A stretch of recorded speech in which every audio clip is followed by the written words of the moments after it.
Stop everything, yes, stop everything, and open your spirit for what I'm about to tell you.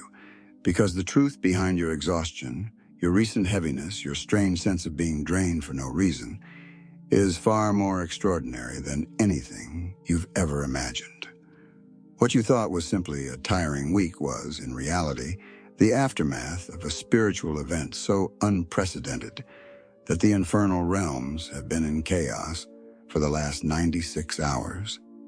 While you moved through your normal routines, living what seemed like an ordinary day, a disturbance erupted in the unseen dimensions, an eruption so violent, so unexpected, that high-ranking demonic commanders fell into panic. And the reason for their terror? They discovered that a chosen one, you, had just annihilated 1,000 of their most elite agents in a single day, without even realizing you were under attack. You destroyed an army that took decades for them to assemble with a level of ease that violates everything they believe possible about human beings. When they reviewed the records of the operation, their reactions weren't anger, weren't frustration. No, their reaction was absolute fear, because what they witnessed contradicts millennia of infernal understanding.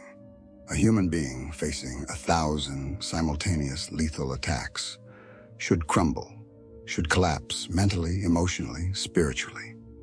And yet you, without preparation, without awareness, without ceremony, neutralized every single one of them so naturally that your conscious mind did not even register that you were in battle. That is the part that terrifies them most. There is a brutal difference between fighting a visible enemy and unconsciously defeating 1,000 invisible. Scripture itself hints at this unseen tension. Daniel prayed for answers, unaware of the angelic struggles delaying his message. Elisha's servant trembled until God opened his eyes to the hosts of heaven surrounding them. Yet in your case, there was no angelic intervention, no vision of fiery chariots, only you, walking through your day, paying bills, handling responsibilities, interacting with people, unaware that your spirit had been thrust into a coordinated, infernal assault. You woke up that day thinking it was just another morning. You went about your tasks as if nothing unusual was happening. You felt that familiar tiredness, one you've been noticing more often, and assumed it was stress, overthinking, maybe a lack of sleep. But the truth is that while your physical senses perceived normalcy, the spiritual dimensions around you erupted into full-scale warfare. That day was a battlefield more intense than anything Job, David, or Paul ever faced at once, and you walked through it as calmly as one crossing a quiet street.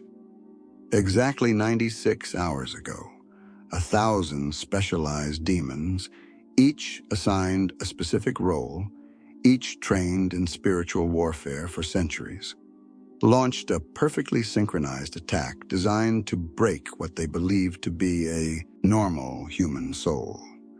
Their calculations indicated that you should have collapsed under the pressure. They considered you a high-priority target, classified as Elimination Level Omega. They believed their strategy was flawless. Not one attack, not 10, not 100, but 1,000 simultaneous strikes from every angle. According to infernal logic, no human could survive such force intact. And yet you didn't just survive, you obliterated them. Your spiritual system acted like a fortress forged in divine fire, neutralizing attacks with instinctive precision, while your conscious mind focused on ordinary life. How do we know this happened? The answer lies in the exhaustion that clung to your body that night, that deep, unexplainable fatigue that didn't match your physical activities was not ordinary tiredness. It was the lingering residue of spiritual warfare, the physical echo of your soul, defending itself with power you don't consciously activate, but carry as your base identity. This is why the demonic realm is shaken. You won a battle without knowing you were in one. You defeated an army without lifting a spiritual weapon. And now, to understand the magnitude of your victory, you must see exactly who these 1,000 attackers were and how your spirit dismantled their perfectly crafted operation. What you are about to discover will change how you see your exhaustion forever. Now that you understand the magnitude of what happened, let me take you into the precise structure of the infernal operation you faced.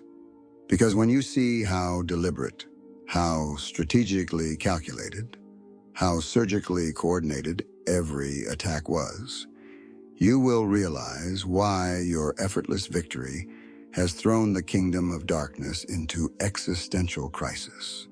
These weren't random entities attacking at random moments. These were specialized units, legions designed for a single purpose: your destruction. But the hand of God has a strange way of revealing itself, not always through thunder or miracles, but sometimes through what simply refuses to break. And you refuse to break 1,000 times in a single day. The first wave was the 100 whispers of doubt, subtle agents whose expertise is not in loud accusation, but almost imperceptible suggestions. They don't scream, they murmur.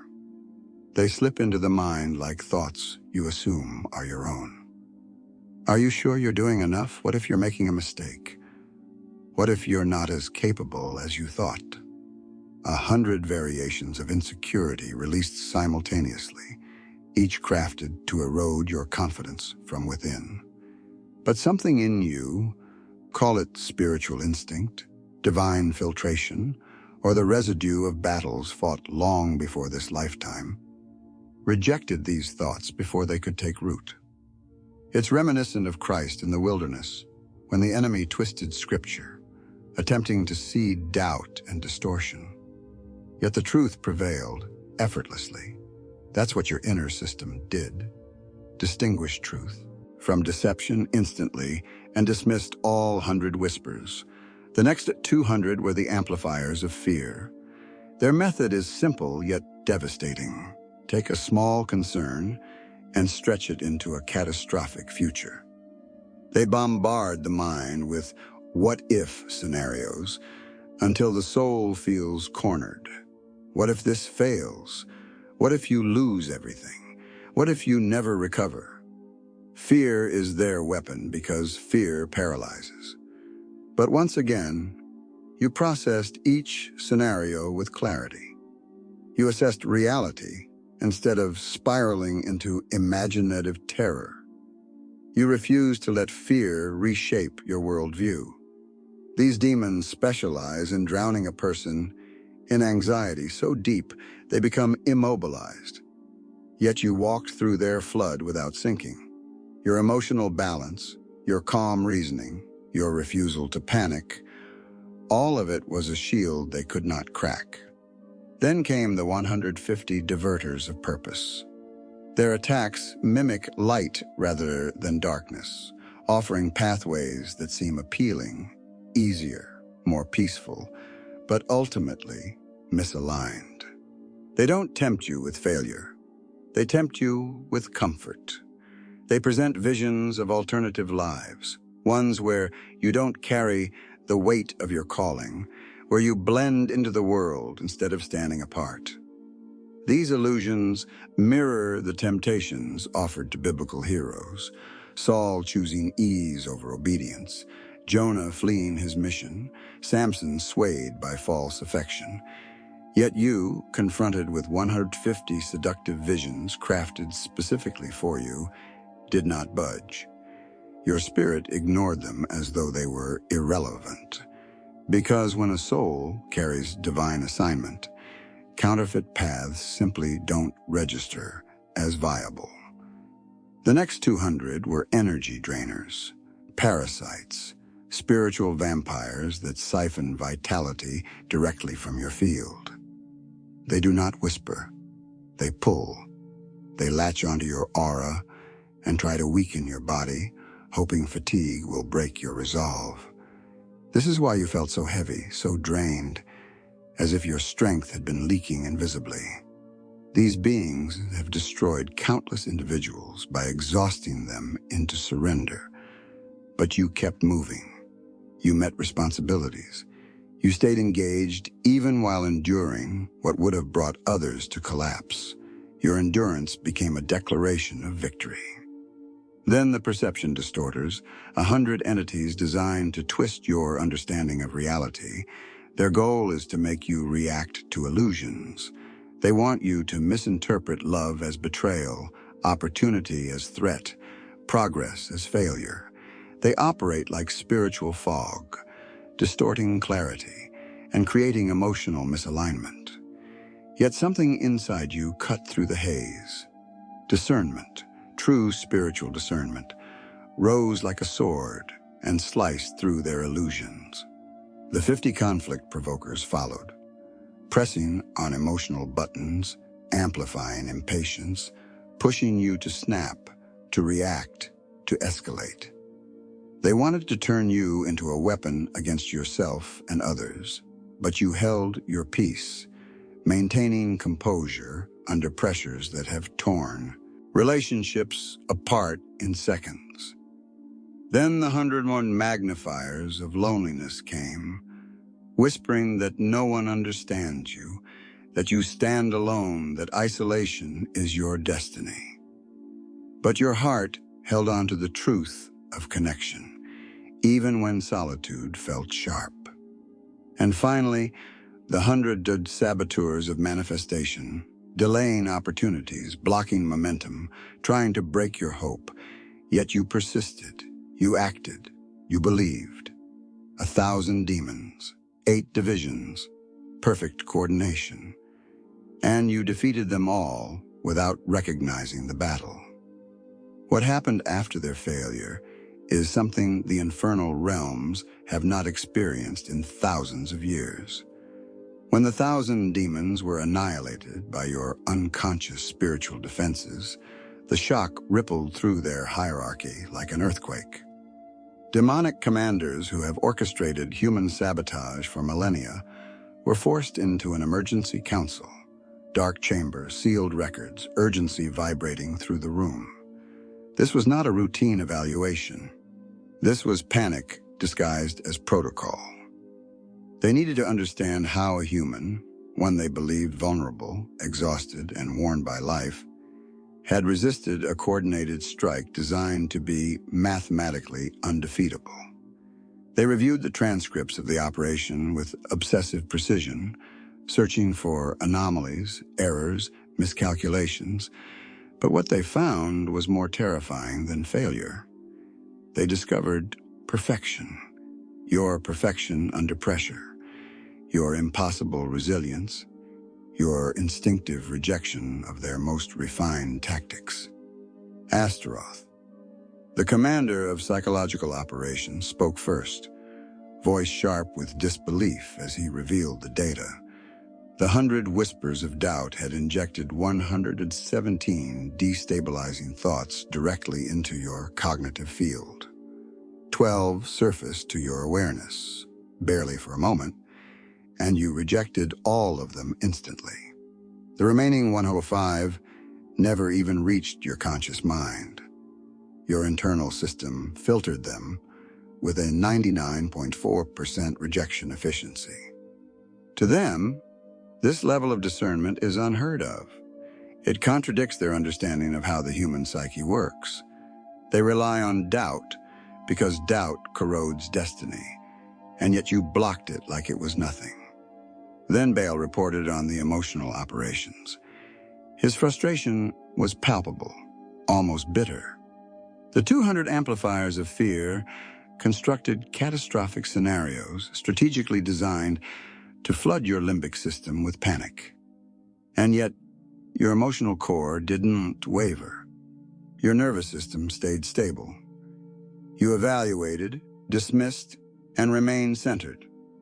This was a violation of every psychological model the infernal realms have used for centuries. They specialize in emotional collapse, and yet you refuse to collapse.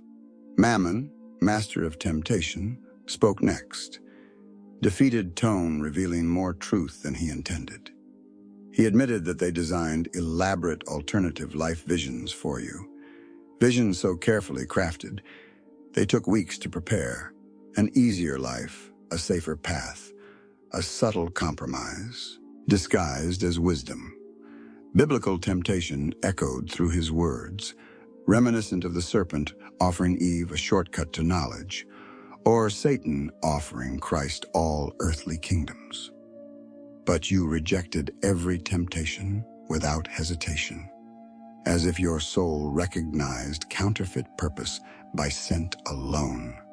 They could not pull you away from your mission because something deep within you, something they cannot touch, anchors you to your divine path. Leviathan, commander of isolation, admitted their failure next. They magnified loneliness, amplified disconnection, tried to convince you that no one sees you, no one understands you, no one stands with you. But your internal bond with yourself, your spiritual center, was stronger than their illusions. Isolation should have broken you. Instead, you held on to truth. Beelzebub, commander of sabotage, revealed with irritation that they interrupted synchronicities, blocked opportunities, delayed momentum. And still, you kept going. Your persistence didn't depend on evidence. You moved as though guided by something they cannot quantify, faith. Then silence filled the chamber, heavy and ancient. 3 full minutes where none of them dared to speak. Finally, Astaroth voiced what none wanted to admit. We have failed completely. This chosen one neutralized us without conscious effort. And in that moment, the decision was made to classify you as unreachable level Omega, a status so rare that only 17 souls on the planet possessed it before you. Now there are 18. But here is where the story deepens, where mystery meets revelation. When they searched for external explanations for your invincibility, they found none. No angelic intervention, no ritual shields, no occult defenses. You were, from the outside, entirely alone. Yet you prevailed, and that forced them into a terrifying realization. Your strength does not come from outside you. Your strength is you. Your soul is not an ordinary soul stumbling through spiritual life. It is a celestial warrior essence, shaped in the fires of previous incarnations, tempered through battles ancient and forgotten. Your very frequency is impenetrable, not because you trained for this life, but because you were forged for this mission before you were born. You weren't protected, you were prepared. And once the infernal commanders understood that truth, they withdrew permanently, not out of mercy, but out of fear. Continuing to attack you would waste resources on a target fundamentally beyond their reach. You won so completely that an entire dimension retreated. Now you finally understand the truth behind the exhaustion that's been clinging to you, why your body felt heavier than your responsibilities, why your spirit seemed to ask for rest even when nothing unusual happened in your day-to-day life. You weren't tired because of overwork or poor sleep or some vague physical deficiency. You were tired because your spirit had just waged one of the most intense battles a human soul can endure. The kind of battle spoken of only in shadows, implied in Scripture when Paul said, "We are troubled on every side, yet not distressed, persecuted, but not forsaken." He hinted at wars unseen, wars that shape the emotional tides of our lives. And now you know, your exhaustion is not weakness, it is evidence. Evidence of a war you survived. Evidence of a victory so complete that the enemy withdrew permanently, acknowledging defeat with trembling reluctance. Your tiredness mirrors that of a soldier returning from the front lines after days without rest. When the adrenaline fades and the battlefield quiets, the body collapses. Not from frailty, but from a fight well fought. That's what happened to you. While your conscious mind believed you were merely living a normal day, your spiritual system was operating at full intensity, neutralizing attack after attack, defending your destiny, preserving your mission. And now the battle is over. The enemy has retreated. Your system is leaving survival mode, and your recovery has already begun. In the days ahead, you will notice your strength quietly returning. Mental fog will lift like mist in morning sunlight. Your emotions will stabilize. Your energy will rise with the certainty of dawn, not because of supplements, not because of coincidence, but because victory brings restoration. Your system is healing from a war it won, but there is a deeper truth you must take hold of now, a truth the infernal realms discovered only after reviewing their catastrophic failure. Your soul is not a common soul. You are not wandering through this life hoping to survive. You were sent here. Before you were born, before breath entered your lungs, before your first heartbeat, your soul stood in the celestial dimensions where a mission was announced, one requiring extraordinary resistance, indestructible purpose, and unwavering light. Many souls were called. Few were capable. You were chosen. You weren't chosen because you were expendable. You were chosen because you were uniquely built for the pressure to come. Just as Jeremiah was told, "Before I formed you in the womb, I knew you." Your essence was shaped intentionally. Every past life, every spiritual battle, every refining fire sculpted you into what you are now, a being whose very frequency rejects darkness on contact. You didn't become strong in this life. You arrived strong. Now, with your true identity unveiled, you must learn how to operate consciously with the power you've been using unconsciously. When tiredness hits you unexpectedly, don't shame yourself. Recognize it as a medal of honor, a sign that you won another invisible battle. Rest without guilt, because warriors rebuild between missions. When doubt whispers, treat it as an echo of a defeated enemy, not a reflection of your worth. When fear tries to rise, remember that it already failed against you once. Your purpose, your divine assignment is your shield. As long as you remain aligned, you are unbreakable. And when discouragement tries to convince you to surrender, hold firmly, because those are always the final attempts before breakthrough. Celebrate your invisible victories. Celebrate the days you didn't collapse, the moments you persisted without applause, the times you chose faith over panic. These are not small wins. They are proof of your invincibility. You are not waiting to become an Omega classified warrior. You are one, right now, in this very moment. So if you recognize the truth of what your spirit has survived, if you feel the resonance of this revelation in your chest, if you understand now why you've carried so much weight and why you're still standing, then write 777 in the comments to align yourself with the frequency of victory. Subscribe to this channel so you never miss the revelations prepared for warriors like you. Share this message with someone whose strength is misunderstood, whose quiet resilience reveals a soul forged for greatness. Chosen one, your battle is proof. Your exhaustion is evidence. Your victory is real, and your mission is far from over.